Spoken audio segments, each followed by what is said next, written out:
bozalaki bomoko bokeki no Genève souci ezalaki ete peuple a gagné élection lelo oyo mwana mboka Félix Tshisekedi a gagné élection bokoki kosangana te na bosenga bayimboka mpona kosauve bayibali kokufa bututo moi mama Eve Bazaiba tokoki kosangana te na kati ya corruption na kati ya iniquité un président conçu dans la corruption mboka ekobeba ezali potopoto ye moko Félix alobaki toza bomoko mutu oyo akolonga na bomoko komo na ye nani likama akozwa likama ekozongela ye moko alobaki bolimbisanga nasalaki baerreur nazalaki kolala pongi esalaki nga me aza nanu kaka na kati ya pongi yango wana tolobi na ye alamuka pouvoir oyo ye azondima wana ezali kado empoisonné yo mutu ozwi toza meme mpa na mawa na soni yo moko ke nazwi nanga 15% mpo balakisaki ye baresultat balobi tala ozwaki kaka 15% kutu shadari aleki yo me tokotia yo wana mpo yo garantir baintere ya continuité na biso azwi andimi yango wana ozoyoka bana bazoyemba Félix ateki mboka mpo na pouvoir na ye moko ekosimba te meme na nzango balobaka ngala moyibi ezalaka na suka te maintenant que pouvoir eza na maboko ya peuple toloba bongo MLC décidé ainsi que baparti politique nyonso oyo ezoconstitue lamuka bakoki kozala prêt ya kotravaille na gouvernement oyo ya Félix Tshisekedi nasi na répondre yo ke tokoki kotravaille na kati ya corruption te na kati ya iniquité te soki ezalaka mpo na pouvoir bomonaki biso na réunion ya Senko le MLC avait dit tokoparticipe na pouvoir wana te nanga azalaki kolela koma premier ministre ya Kabila Félix te babandaki na nani na balibangati IDPS baye kozwa nani Chibala IDPS MLC alobaki partout tolingi baélection alors les bonnes élections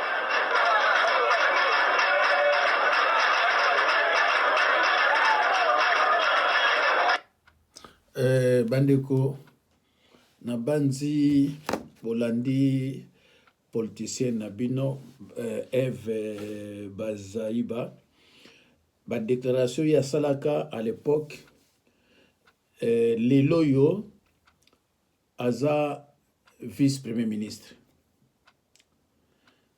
bandeko ba déclaration o ya salaka na banzi boyoki yango lelo yo azali nani azali vice premier ministre mais boyoki ndenge abanda koloba tango wana bango nyonso baza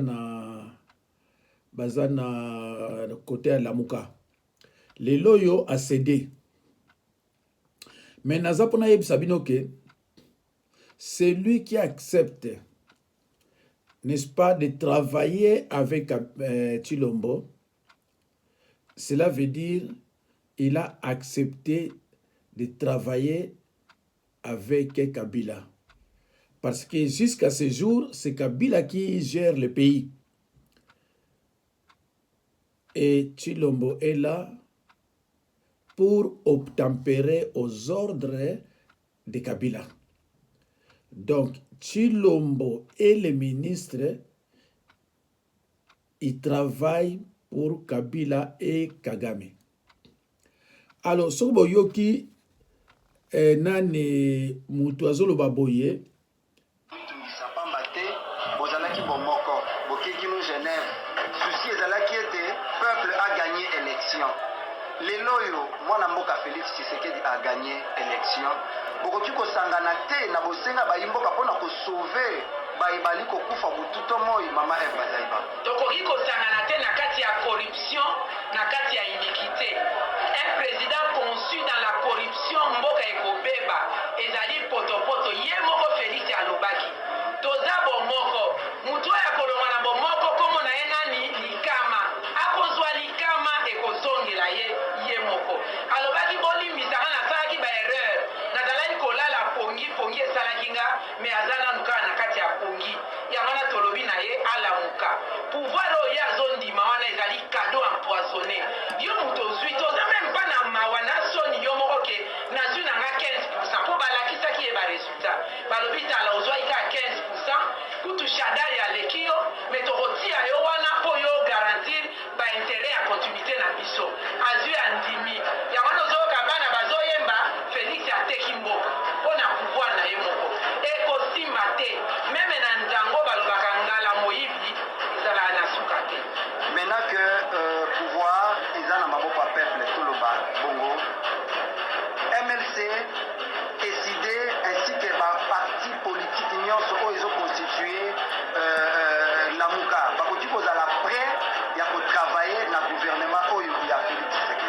Nasi na répondre yo ke tokoki kotravailler na kati ya corruption te na kati ya iniquité te soki ezalaka mpo na pouvoir bomonaki biso na réunion ya Senco le MLC avait dit tokoparticipe na pouvoir wana te na azalaki kolela koma premier ministre ya Kabila Félix te babandaki na nani na balibangati IDPS baye kozwa nani Chibala IDPS MLC alobaki partout tolingi baélection alors les bonnes élections. Bandeko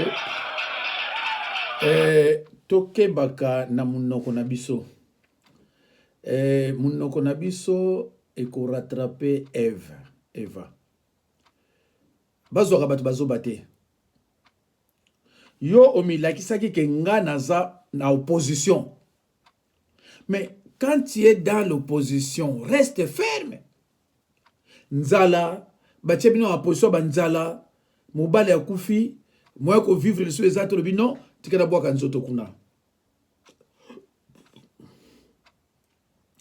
ba oyo bakolanda video na Kinshasa baebisa mama oyo ke akomi maudite ye alobi malobo ya lobi eko rattraper ye na bandeko na ye soki mutu andimi a travailler na Tshilombo cela veut dire que mutu wana andimi Kabila okoko travailler na Tshilombo te so gagner Kabila te na moni ba nomination nyonso batindinga nyonso mais naza na besoin opesa bino ngote mais nakotangela bino na banzi kaka mine mais bandeko eloko epesinga pasi ba Rwandais ba sepeli na ninga osakana te tango bayoki nani Elvis Jizoko nommé ministre des infrastructures oyo a remplacé Bugera Rwandais yango na moni tango Tshilombo abongisi ba ministre oyo bakozala nommé il fallait qu'il n'ait pas Kabila tibo bana omona keza ko umela il fallait Kabila ya Kabila tango aye azwi sikoyo alongoli batu azwi batu oyo aye atie azwi Rwandais atie ministre ya oyo nga na lobi a remplacer Bugera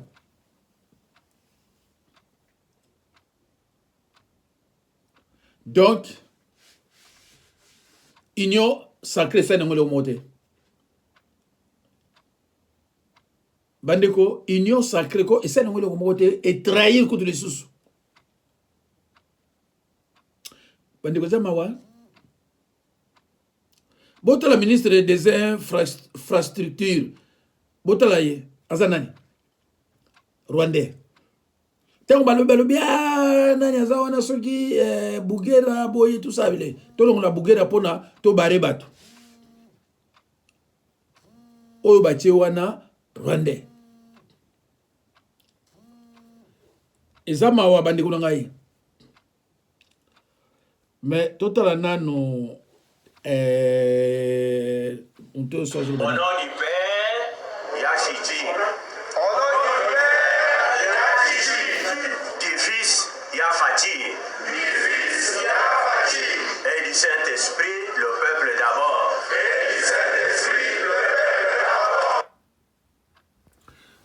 Bandeko na bai boyoki bien tabanzi boyoki bien Au nom du Père Yachiti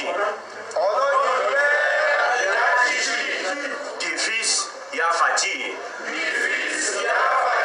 et du Saint-Esprit le peuple d'abord. Voilà. Donc, wana baluba.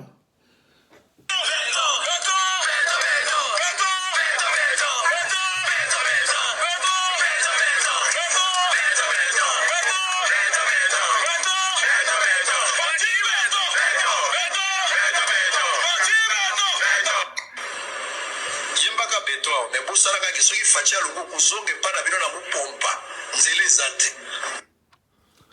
Bandeko batu o bauti musika hein bandeko batu bauti musika bauti na Mbujimayi Kananga tout ça baye bandeko en tout cas bolimbisanga image ya iPhone oyo nazo comprendre ngata mukete nazo ko maîtriser yango te bon mona vraiment bandeko image za ya bien te image za ya mabe mais likambo te bo supporter après naza na kamwa malaise moi muke mais likambo te nasali o pona pesa mnoka mwa biloko moko oboko Holanda ba oba mesa Holanda po ba yoka mwa mungongo nanga boko remarquer que naza vraiment ndenge nazalaka te mais bon likambo te boyoka eloko oyo bandeko nanga bolanda ngo attentivement ah là là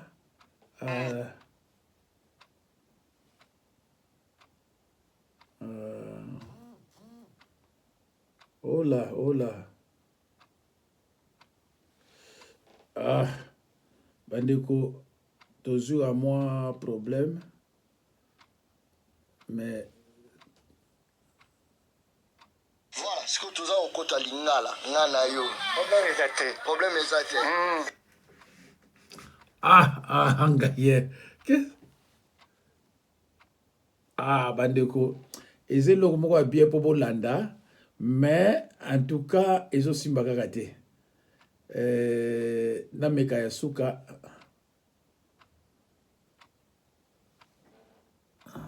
voilà ce que toza okota lingala ngana yo problème eza te voilà toza bandi siko lingala oza na ya nationalité ni ngai na uti Belgique. Voilà. Est-ce que boyebi pe situation oyo RDC aza ko mene crise eza makasi batu baza ko lobake non Belgique nde pia et puis ba richesse la biso et komisa biso ba congolais ba bola po bokutonga mboka la bino. Bon, ngai na kota na politique te nazali na service social, mais les lots na miso ya biso, ce ne sont pas les étrangers qui pillent le pays. Yo lobi lingala tokota. Oui, mais peu importe.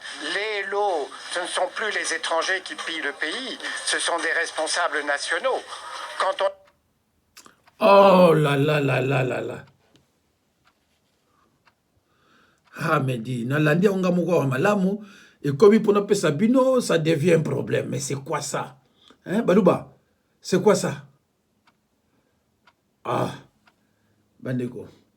Balouba boke banabino. Na ebisi no balouba boke ba. Hein? Oh. Tuza okota lingala, ngana yo. problème eza te. Aïe aïe aïe aïe aïe aïe aïe aïe aïe aïe aïe. Aïe, aïe, aïe, aïe, aïe, aïe, aïe, aïe, aïe, aïe. Bandeko makamuka malonga pele ezali awa ya malonga. Mais ezoko lekate. Ah là là, qu'est-ce qui ne va pas? Ba travailler en tondenge nini.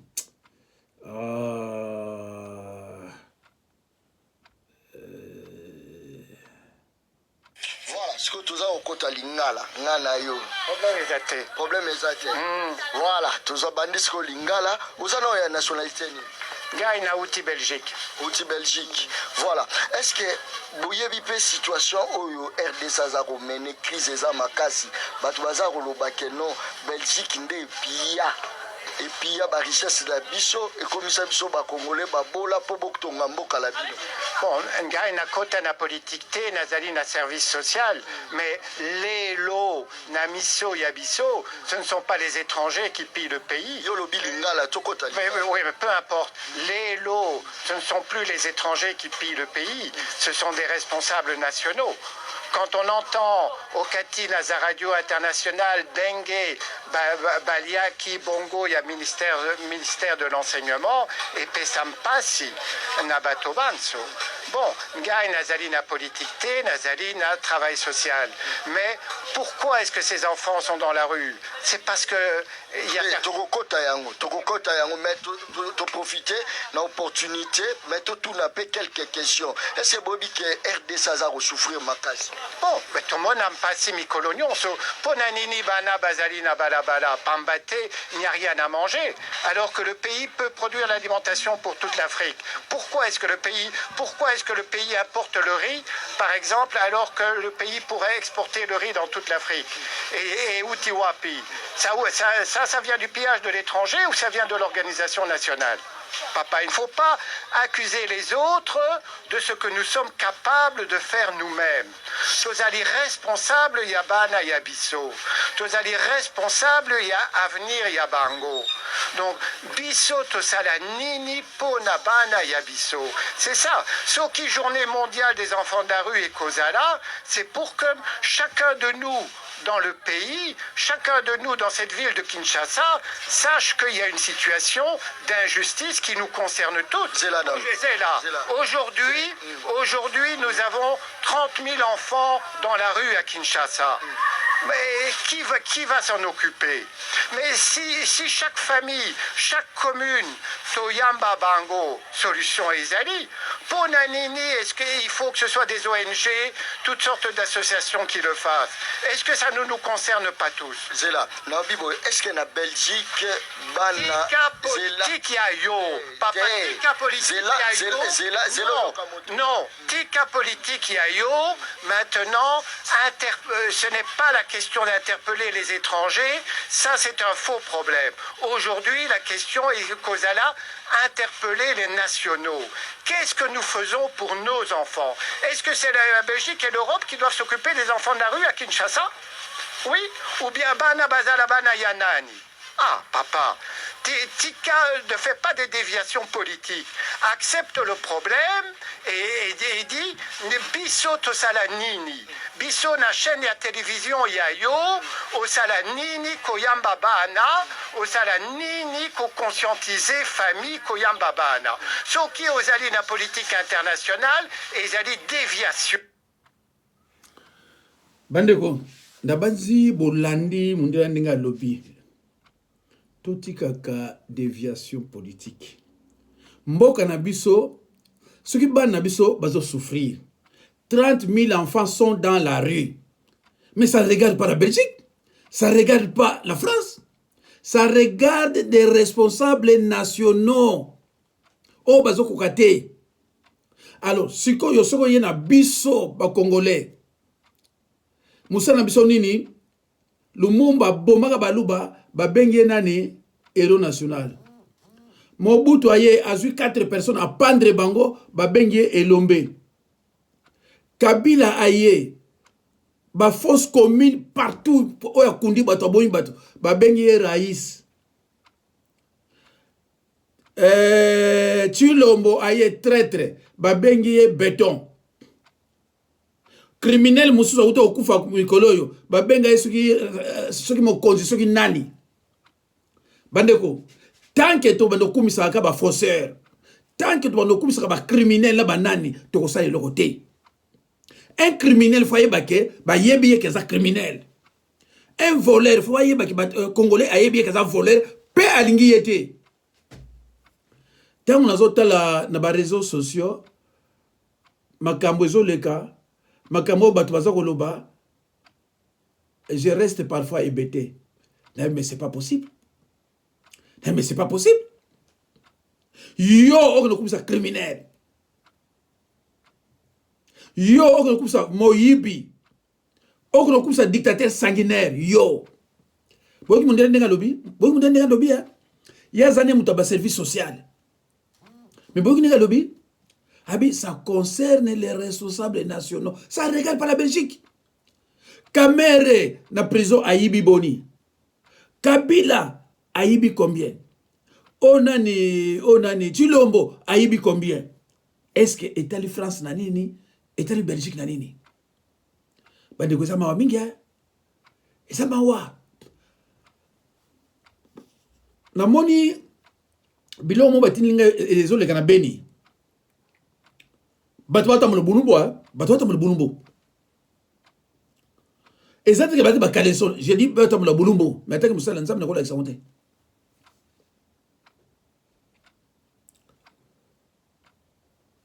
ndeko eza mawa ndeko ya mawa mundela tuni bana wana baza ya nani baza bana ya babeli jobe bana ya ba congolais bomoni bato susu ne bazobina wa beto bomoni ba honte ndeko za mawa mboka na biso ni bakumisa yo zala moyibi zala criminel zala kingandi bakumisa yo mais soza mutu boko za honnête bakumisa Kasavu na kumisa gai. Ngai awa baluba azo benganga. Oloba pona Tshisekedi. Criminel na kufi. Okanyi muna opona ni. Baluba ba benga. Olozo pona Tshilombo. Tshisekedi Tshilombo asale yakutu aboma mutute. Mais criminel a kufi. Okanyi muna kozolo bate pourquoi?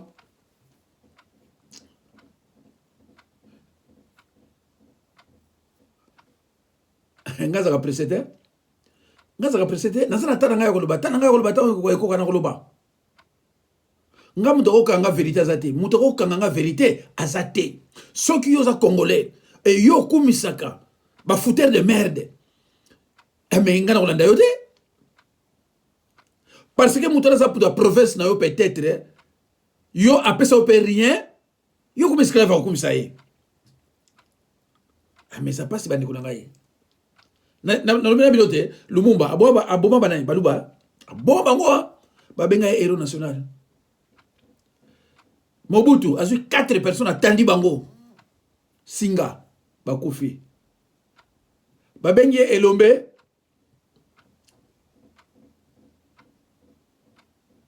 basali service d'empoisonnement pour empoisonner banani tango sali service d'empoisonnement pour empoisonner banani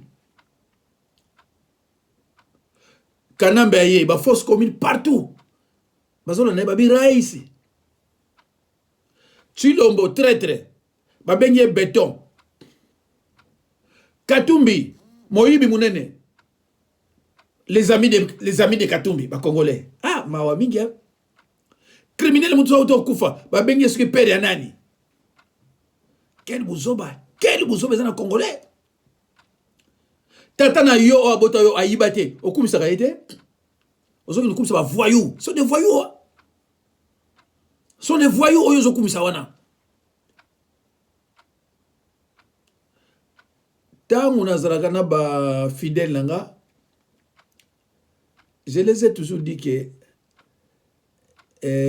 l'adultère n'est pas une cause de divorce. L'adultère n'est pas une cause de divorce, mais c'est une conséquence. La cause de divorce, c'est le non-respect du conjoint. Voilà, cause de non-respect du conjoint. Il y a une cause de divorce, mais adultère, c'est une conséquence. Il faut une différence entre cause et conséquence pour comprendre. Si vous avez une différence entre cause et conséquence, ils n'ont pas pour nous comprendre. Ah, Nzambe nangai. Bobe tota ta mamuke oyo. Na Zambi yo lobini. Elo nga lengena lobeza boye. Congo eza tata ya Kagame te o asombela Kagame apesa Tshilombo po bana ya Tshilombo ba ndo brutaliser biso. Eloko ba sengeli na bango ba discuter pa Tshilombo alukela bango da ba misala ta ya kotima na ba terrasse. Ezala te ke pona ko menacer biso peuple congolais. Merci. Message on a lancé à Ngona Bakonjei de PES. Le secrétaire général, mon ami Augustin Kabouya, n'a pas su charge Oyo. Au discipliner les combattants, vous avez le pouvoir, vous avez la Mindoki, vous avez les soldats, vous avez les policiers, vous avez les Wewa. Biso tozaka na maboko la biso na victoire Oyo peuple. Oh bino bosalaka. Pour respecter même la geste barrière. Pas plus de 10 personnes au Libanda.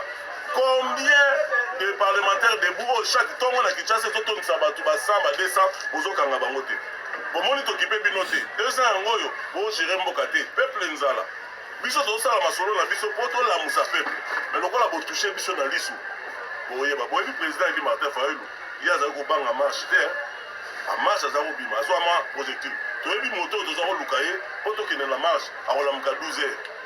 Merci. Ah, bandeko. Eza pasi, hein? Alors, bandeko, on a passé un combo, il y a 4 d'entre eux sont les 4 vice-premiers ministres. Les 4 vice-premiers ministres. 1. Intérieur.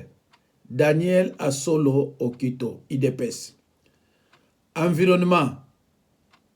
Eve Bazaïba. Boyebi Partinaye. Affaires étrangères.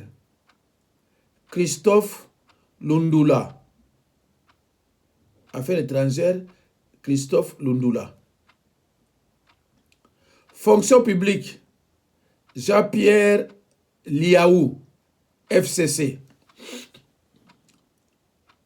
Donc, nos 4 d'entre eux sont les 4 vice-premiers ministres. Toye siko na ministre d'État. Justice Rose Mutombo. ITPR Alexis Gisaro on a remplacé Bougera. Portefeuille Adela Kanyinda. Plan Christian Mwando Nsimba. Budget Aimé Boji. Urbanisme et habitat plus Mwabilo. Développement rural François Rubota. PEM Estachi Mouyanzi. Estachi Mouyanzi. Aménagement du territoire Guy Loando. Ministre de Défense Gilbert Kabanda. Déco. Ministre de la Défense Oyo Gilbert Kabanda, c'est un Rwandais. Ça, je vous l'affirme. Aza grand frère, il y a moi si, ou bien, Mobali, il y a moi si, Mobali, disons, moi si à Chilombo. Grande sœur na ye, mutabala Mobali Oyo.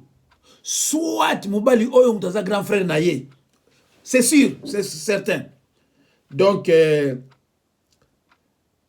Ezamawa bandeko défense c'est simba mina rwandais bosala banquette boyebi sanga ngana pesa la bilo pamba mbate et salami défense ezana rwandais ce matin Monisco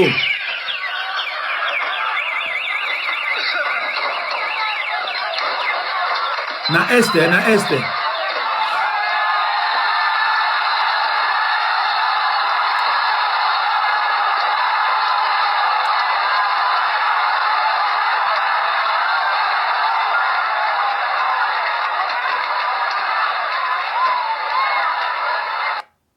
bandeko oyo mboka ya ndenge nini côté mususu bato bina côté mususu batukuna donc c'est pas possible vraiment c'est pas possible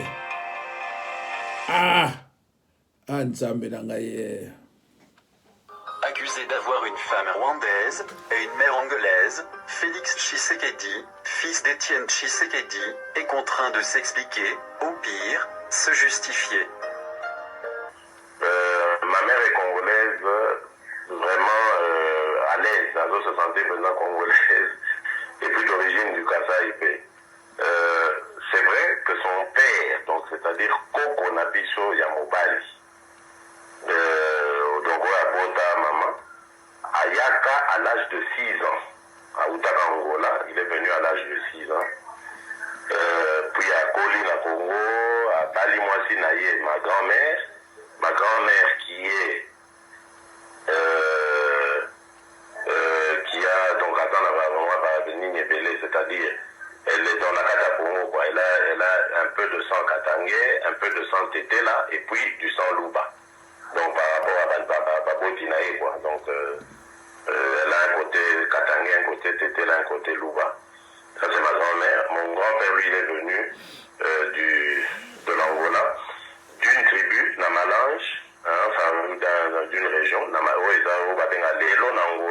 parmi les langues nationales, il y a le Chiluba. Et c'est dans ce patelin-là. Alors, comment est-ce que les gens de Bazolo Bachiluba connaissent que c'est Zabalouba émigra? Ça, c'est ce qu'on explique comme histoire. Que Zabalouba émigra à l'époque, ce qui a la période Nignona, enfin bref. Est-il que c'est ça la situation? Mais ma mère est née congolaise, elle est née au Congo, et elle est née congolaise. D'ailleurs, elle ne parle que les langues congolaises. La langue, il y a deux. Mon épouse est de Bukavu, elle est née à Bukavu. Elle a évolué un tout petit peu là-bas parce qu'elle a perdu ses parents très tôt dans un accident. Elle était vraiment bébé à Yeba, même pas Bango, la pauvre. Donc elle a grandi grâce au soutien d'un ami de la famille qui était un abbé. À Bokoli Bango, Nabayan, Taïnyonso, Ameni Bango, comme c'était un aumônier, Bango, Naba, méditation, Naïba Routinde, Naba Katanga, Ti, Aïbo se retrouver à Kinshasa. Mais elle est née à Bukavu et elle est de la tribu des Taches, famille Naye et Viva. Nzambe, ego rapporte, ego salam soni ni wana. Bandeko, na vie, omoni, même baniaou, bayo konaka bien, par rapport na biso, totana.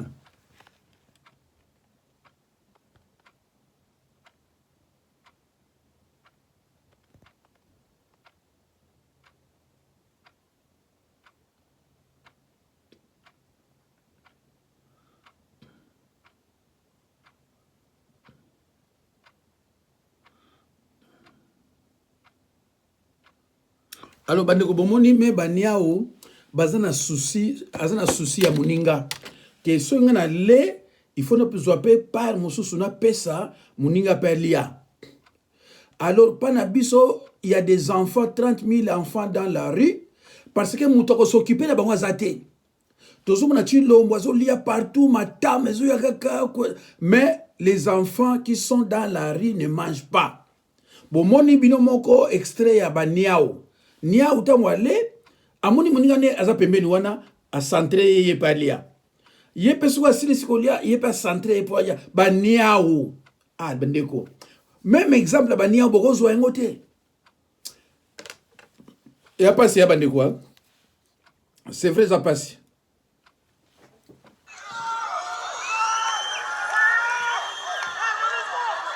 Monisco anajitoa kuingia mwa trupe haogope tena. Haogope tena.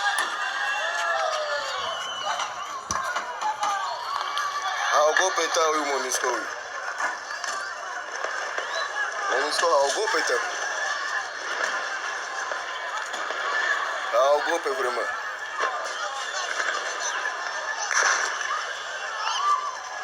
Monisco anaongea mtupe haogope tena vraiment.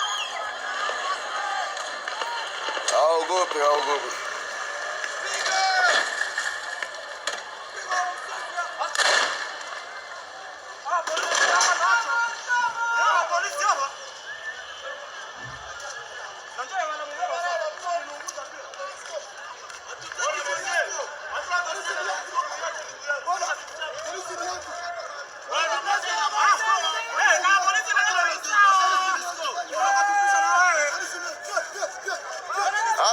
Acha wewe. Wewe ndi munyachano wewe. Wewe ndi munyachano wewe. Mawa. Dinozo, yungwete bibi. Infiltration singwa muntu yajubwele mukachi mwabalwishime ubaleje njwa kuju kujabu me mwikale kujabu to munda wende waba ngati kumunati mwene longi mwene mejipe na somo sawo même vous ni Fayulu ama non Fayulu c'est le président élu tout ça vous manye ni seri mwane bimba tiredi kala ni bantu bati kisambu cha Fayulu ni robo balo mo mbile na et vous ne comprenez pas ça c'est ça qui fait mal bien ndio mimi ngo kibi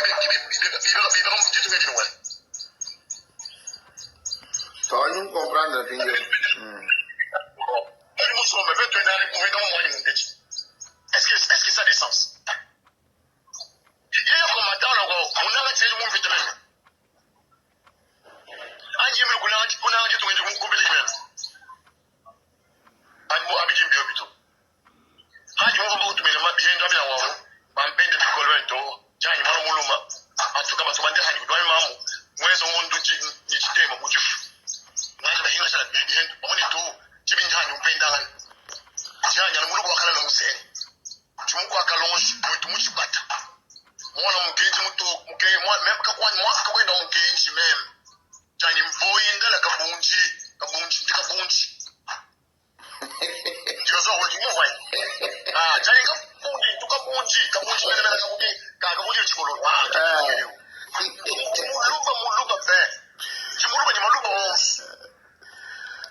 informations. Regardez, il y a ça qui se prépare.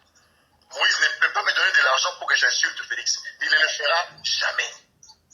Donc, tu dis, maman. Je me dis, je dis pas, même si je suis là, je suis là, parce que même si tu as attaqué mon channel, angambi jibungani to shakinda lwa kula makulu ngakula meme ngakula makulu jwa kula nganji njumvu ila ngayani comme ça ikale mwende chisekeji ye mu répéter mwende chisekeji mu match mwanyem comme ça tout toi une conférence dans le parce que chana mwana ni ngoyika science mais nyumona wamenyi wamenyi chisekeji mweba mashamu menu tumulama bukalenga mbwetu tulama bukalenga mbwetu bimpa yakumpala kichu mema nje chisekeji tani wami ni jama chisekeji mwani jimwamba ni mu kimujibi chisekeji mweba chisekeji mwa muntu yonso wedi makula chisekeji bukalenga mbwetu uti bamana kukwangata mimpa dinosaure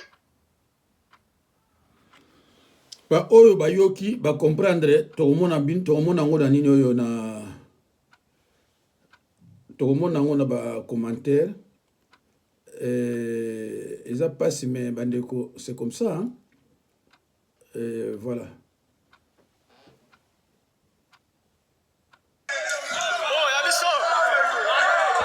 Force d'action. Pas concentré à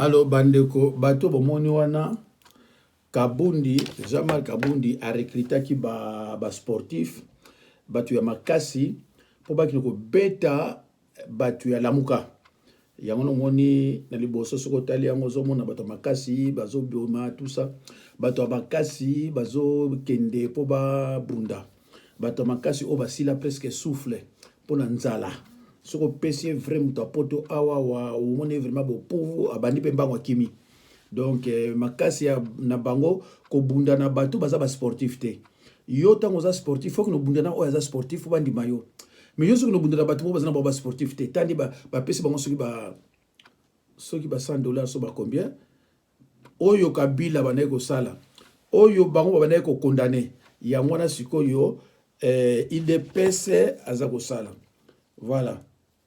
Donc tous les baluba baoutina ba village kuna to kana no muke que vous essayez de faire venir les investisseurs en RDC, mais dans l'est du pays il y a la violence, il y a les rebelles dans l'Ituri, dans le nord Kivu. Comment ramener la paix dans cette région du pays? Bonne question. Si j'avais la réponse, je vous la donnerais tout de suite. Bandeko, est-ce que vous comprenez? Ba poser question moko boye alobi soki nazaki na réponse nde na pesi binongo tout de suite la main nazanga na réponse te mokonzi ya mboka va poser question alobi ke bonne question si j'avais la réponse na pesa binongo sikoyo donc alobi na ye clairement ke azali na réponse a opesa te nzambe na ngai tata nzambe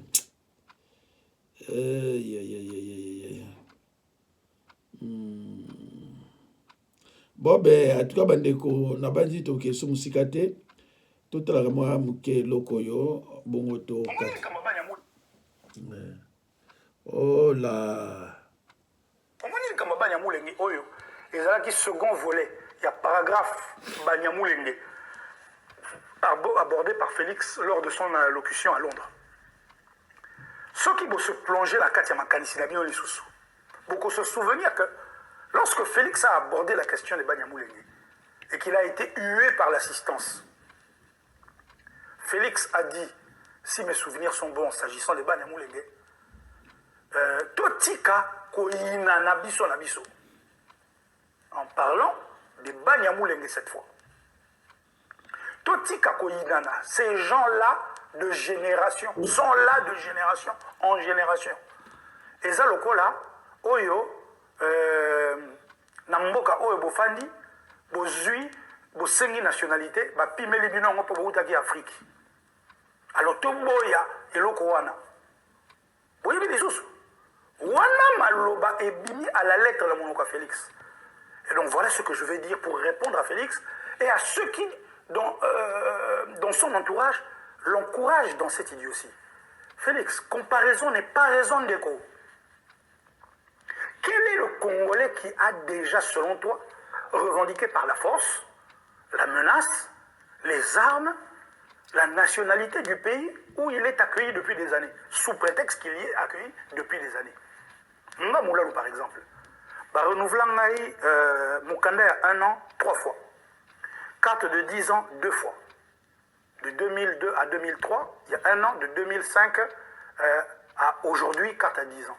Donc toute ma famille a obtenu sa résidence primo en s'intégrant conformément aux lois, aux us et coutumes.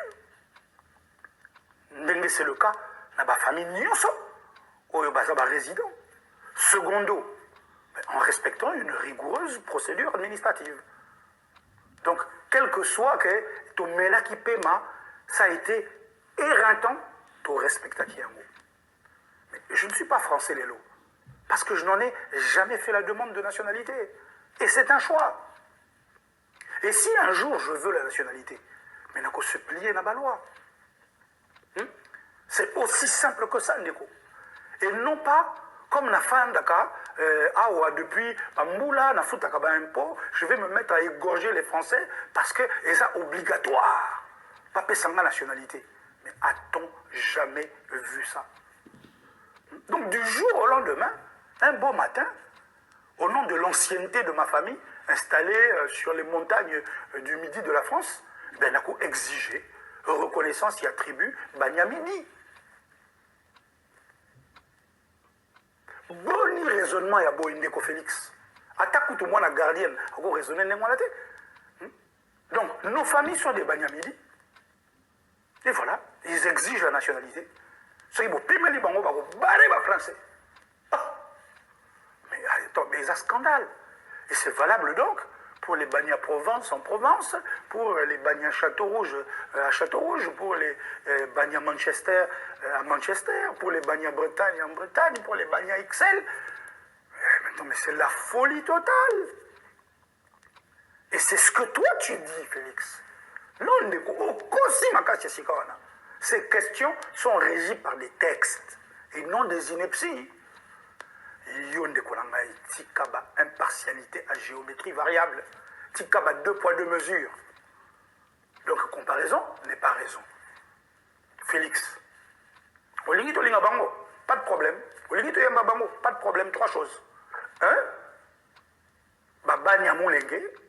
Je dis bien Baba Nyamulenge, non pas les Banya Rwanda ou les Bazaba Congolais de droit. Baba Nyamulenge. Et pas démontrer Bisso peuple congolais, que va effectuer une démarche légale pour obtenir une nationalité congolaise. Et en ce moment-là, nous leur souhaiterons la bienvenue. 2. Que l'autorité locale, qui s'habille au casier judiciaire intact, va prouver Bissopé que va renoncer à la nationalité rwandaise, ougandaise, burundaise, ou que Batikala jamais qu'on soit la nationalité congolaise une et exclusive. 3. Ceux qui vont voter, qu'ils régularisent leur situation administrative, telle que c'est exigé de nous, mais dans les pays où nous sommes accueillis. Donc cessez de nous prendre pour des cons. Cessez de prendre les Congolais pour des cons, avec des exemples décousus ingeta. Bande Kuranga, boyoki ndenge ndeko oyo auti koloba. Mais na koloba bino boye bandeko bomoni Tshilombo pour asala gouvernement tango banomaki ça a pris du temps. Après avoir nommé ces soi-disant ministres, ça n'a rien. Sikoyo eza sous distraction mususu. sikoyo eza sous distraction mosusu balobi na ye Union nationale. Et ça dit combien de mois pas nommé? À nommer. Et aussi, ils ne vont pas travailler. Bon, nous allons regarder, on a un payé et puis on va fatigué. Bande on a l'ambassade. Bandako yotozwa na location l'ambassade ba pays d'Europe na pays mususu. Ils ont un payé. Les ambassadeurs ne sont pas payés. Donc tu le vois même quelqu'un de on a payé na ba conseiller na ye ti altokota skuna 2022 a kesiko yo na distraction mususu soka longo na distraction wana ali balukile sous distraction mususu donc Tshilombo akosala rien totala ye botala na no awa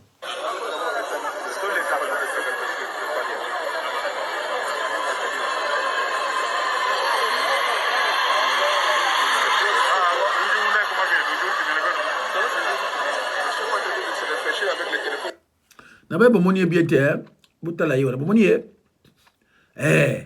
place baza kolia. Donc ye aza kolia. Na baluba, tala baluba. Tala ye wana mwasi na ye.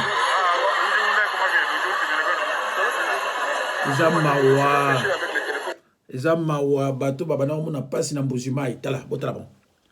Muni bon.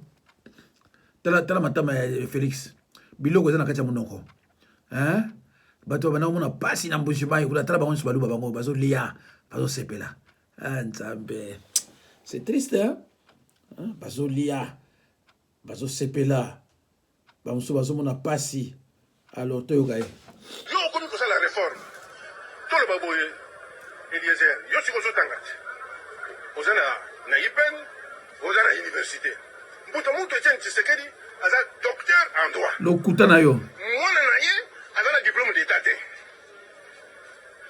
Et moto oyo ye basali na ye réforme wana aza na certificat ya mécanique. Moïse Katumbi Chapwe. Est-ce que bango mibale wana baleki Mbuto Muntu Etienne Tshisekedi?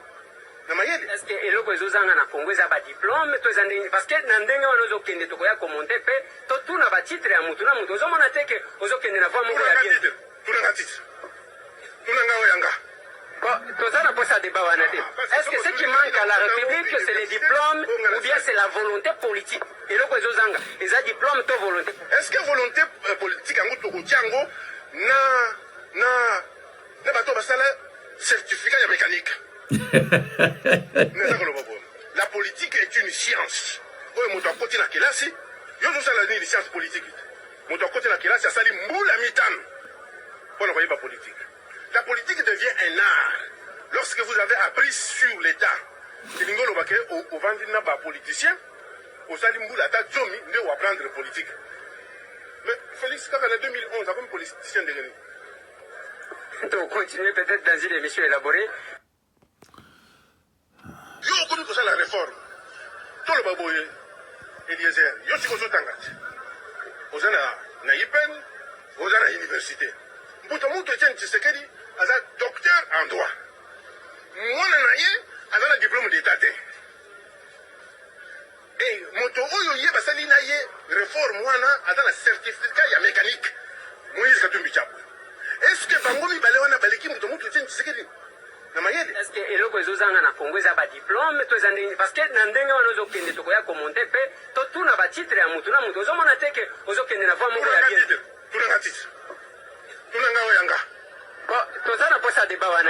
Est-ce que ce qui manque à la République, c'est les diplômes ou bien c'est la volonté politique? Et le Kwezozanga, ils ont diplôme, to volonté. Est-ce que volonté politique en Tiango na bateau basala certificat mécanique? La politique est une science. Oyo moto akoti na kelasi, yo zo sala ni science politique. Moto akoti na kelasi asali mbula mitano. Pour ne voyez pas politique. La politique devient un art. Lorsque vous avez appris sur l'État, Lingolo Bake, au Vandina, politicien, au Salimboula, Zomi, ne va apprendre politique. Mais Félix, quand en 2011, comme politicien de Réunion. Donc, continuez peut-être dans une émission élaborée. Alors bandeko na ngai bino mo yoki ngai te mtona lobi yango nani mokonzi na bino batu les amis de Katumbi diplôme na ye eza nini eza certificat mécanique eza ngate diplôme ya nani ya Katumbi Chapwe docteur bate diplôme parce que eza certificat diplôme certificat c'est le musu certificat c'est le musu diplôme pe eza le musu donc milliardaire oyo mboka na biso oyo ya RDC hein milliardaire oyo mboka na biso ya RDC chat nani Katumbi azara certificat mécanique oyo ba mécanicien akala wana ko o aboma ba voiture bato yo ke ko mona ye po abungisiro voiture abakisiro so maladi ye wana tiko yo nani camarade ya Chilombo azana certificat ya mécanique Chilombo azana brevet ya cycle d'orientation akipere 3e année akimi voilà alors aye na Belgique azuba camarade na ye oyo ba milaka masanga akina bango kuna oyo bato mayele ba bomi bango bato balaki bato mayele ba bomi bango nalubi ba bomi bango batiki bazoba ti sikoyo bino bokuluka Chapwe soki Chilombo alongwe Katumbi akuma président certificat ya mécanique mais finalement ozo bato banai mais c'est comment à deux reprises le pays a été géré par des chauffeurs l'un depuis l'autre d'État. Hein? À deux reprises, le pays est géré par des chauffeurs. L'un depuis l'autre d'État. Pour compléter, bien mon alors, si vous avez un certificat, il y a mécanique. Ah! Et les amis de Katumbi, on a un docteur en droit, un licencié, banani, bazakuna na sima ya mutu un certificat mécanique. C'est vraiment de n'importe quoi. Hein? Donc, ba docteur qui tchasa oyo basala baluba na banani bagina sima ya chauffeur de taxi. Ba docteur ba licencié banani basali 18 ans na sima ya chauffeur de taxi. Alors siko batu musu ba ye pa basala bazo sala sikoyo na sima ya chauffeur de livreur de pizza. Alors siko boningo sala sikoyo na sima ya certificat, il y a mécanique. Oh, Bonigodi. Finalement. T'es exagéré. C'est vrai, vous avez exagéré. Oh. C'est vrai, ça passe, hein? Il y a un mboka, comme un niveau. Mboka, comme un niveau.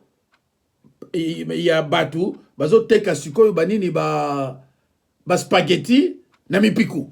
Alors, voilà mboka de komi. Hein? Bato bazo teka sikoyo nami piku. Alors, ezamawa. Voilà. Investi dans l'état de droit, s'entourer avec des hommes de Dieu. Bah oui, ça porte malheur. Moni mboko yikufi, nazo mona kabela. Mboko yikufi, ezako kufu. Ce qui fait que c'est qu'il y a une émission. Je m'intéresse à lui. Abenga na ba passer nous dit bemenaï. Ah bon? Ce qui fait que c'est qu'il dit. Ah, on va se révéler, Jacques. Jacques, Kangoudi. Oh, Nazolo bake abenga na bango. Abenga na bango. Parmi bango nous sommes passés dans sa tête. Je parle au micro. Nazolo bake. Na baki nous sommes passés dans la Tshisekedi Félix. Passer dans sa tête. Baza ba pasteur, je parle au micro. Pasteur Jacques, pasteur. Pasteur Kangoudi, pasteur. Yo. Pasteur. Bango basa kuendur Tshisekedi Félix na faute. Ce qui Tshisekedi Félix a une moko de démarrer. Ba toi il faut que oh. Atzabe la gueule. Ce qui alingi a démarré. Investi dans l'état de droit, s'entourer avec des hommes de Dieu. Bah oui, ça porte malheur. Moni mboko yikufi, nazo mona kabela. Mboko yikufi, ezako kufu. Ce qui fait que c'est qu'il y a une émission. Je m'intéresse à lui. Abenga na ba passer nous dit bemenaï. Ah bon? Ce qui fait que c'est que on va se rébeller, Jacques. Jacques, Kangoudi. Nazolo ke abenga na bango. Roland Dalo. Abenga na bango. Parmi bango nous passer na zati. Je parle au micro. Nazolo bake. Na bakio se bazana na Tshisekedi Félix. Passer na zati. Roland Dalo a pasteur. Bazaba pasteur, je parle au micro. Caméra au zola na monomona. Pasteur Jacques, pasteur. Bazaba pasteur Kangoudi Bazaba fait. Mukuna pasteur. Oh ouais. Dodo Kamba, pasteur. Bazaba pasteur, te nazolo na micro. Bango basa koindur Tshisekedi Félix na faute. Ce qui Tshisekedi Félix a une moko de démarrer. Bato il faut que l'on va passer. Aucun pays du monde et se développe par la prière. Exact. Donc nous on fait une sorte de dédicace à la nation. Non, et cette distraction va passer, va faire le bazar pour ça va kabola kambongo. Offrande. Dédicace de la nation, Dieu a dit ton bébé. Le 31 janvier, le 31 décembre, président a fait une France 26 ans. N'a dit comme on attend pour mon côté. Bazar de prière, il y a des dédicaces en France et pas en Zambie. Mais pays ils en Zambie. France ils en Zambie. Congo ils en Zambie. Mais nous sommes en Zambie et c'est une manipulation. C'est de l'escroquerie. Ça n'a aucun fondement biblique. Yango Batouana, Bakosa Kabila. Bakosa Félix. Mais Félix, vous avez été pour ce que tu as tout passé. Donc cette histoire de dédicace à la nation, non, le président dans une veille de prière, RTC présente, tu as tout même l'autre. Lokuta. Nana kuti na mboka oyo et la plus de los chrétiens de francs-maçons et développa parce que biso bambilo ko kolia pamba bachaka ba bilamba ozana chemise te pasuki oke ozo chemise a pamba tie ba yebi kombo tata no kombo mate batie yo ke ko pona chemise ko kina ti olate baton bazana jésuite ba yima ka na bino wana te mais ya biso ba église ba pauvre okuti 10 offrandes panier ya minene ya ba to bazana musalate est-ce que c'est passé ils ont pitié. Ils n'ont pas pitié de tout ce peuple. Ce sont des prières et ce sont des faits. Mais il y a pasteur. Je suis l'unique pasteur congolais qui a emboîté les pas de Benoît XVI. Tant que Benoît XVI a dit qu'il y a beaucoup de mal à l'église à se retirer de Makabote et de on se retire à Makabote pasteur. Non, Makabote pasteur. Makabote pasteur. Makabote pasteur. Na se retire. Ote ya rasu na l'église à moto qui n'a soute. L'église est solo. Et c'est pas passer par quoi qui bat. L'église a solo. La Bible dit, tu rentres dans ta maison, tu fermes la porte. Un ancien féticheur, hein? Un ancien féticheur, il y a... Un ancien féticheur, il y a Mboka Bakuna. Voilà. Tu vois, comme ça, mon louboni. Et outi na ba papa na bande konanga ya Kasai. Et bandi na 1960. Qui avait insulté le père de l'indépendance, Crapo, pour répondre à c'était qui? Pour répondre à et qui avait extradé les collaborateurs d'Emery Patrice Lumumba chez Albert Kalonji, et ce dernier les a tués. Parmi les morts, le père de l'artiste musicienne Abeti Masikini, Albert Kalonji Abomaye, na Kinshasa. Le père de Christophe Moussungou, Azanak Oyebie, Albert Kalonji Abomaye, grand frère, il y a Nzuzu Ambombo, elle est vivante, Albert Kalonji Abomaye. Nani a extrait Kibango, Boyebi Yango, qui avait crevé les yeux de père de l'indépendance, Emery Patrice Lumumba. Alobina Yope, Ndekonangai, Boyebi, Nakolobate, à la mort des martyrs de l'indépendance, en 66, Anani Jérôme, Emmanuel Bamba, Alexandre Mahamba, Évariste Kimba, qui était le ministre de la Justice, Binomoko Boyi, pour répondre, Boyebi, massacre à Chimbulo na Uchikoloba, qui était le premier ministre, Netnatanga Ikombo na Utanga Badi Bangam, membre de l'IDPS, et ça n'a pas participé Mawa, et qui avait donné de faux conseils à Laurent Désiré Kabila, qui lui avait donné les faux conseils de Yebisa Bango, Basenga Fakti, au Fouta Bango, au moment que, à ce moment-là, on n'avait pas la police, ni l'armée, ni un service de renseignement. Binomo Kobo répondre, Boyebi, Lélo Lissous Nakoloba, quel est le parti politique et le leader politique, alors à Boya qui le 29, Lélo Andimito qui na machine à voter,